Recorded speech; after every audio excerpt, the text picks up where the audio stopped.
Parmi ces sanctions, il y a une interdiction de survol de l'espace aérien pour les compagnies russes, mais aussi pour les jets privés. Il devient donc très compliqué pour la population de se déplacer. Quelles sont les conséquences alors qu'on apprend à l'instant que la Russie interdit à son tour les compagnies aériennes de 36 pays en représailles aux sanctions? On en parle avec Gérald Felzer. Bonjour, vous êtes consultant en aéronautique.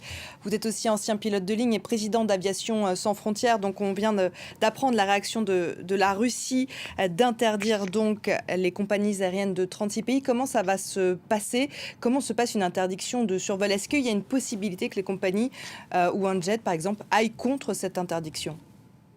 Alors non, chaque pays est responsable de son espace aérien. L'espace aérien, ça va du sol jusqu'à la troposphère, c'est-à-dire 20 000 mètres en gros. Et donc, il se trouve que là, tous les pays d'Europe, ils se sont entendus, c'est une grande première pour appliquer la même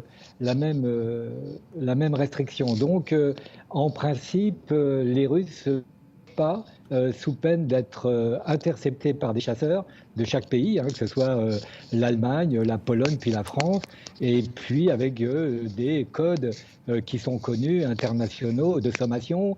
Suivez-nous, on bat des ailes, et puis ensuite on sort le train, il faut te poser ici, etc., etc. Pas là.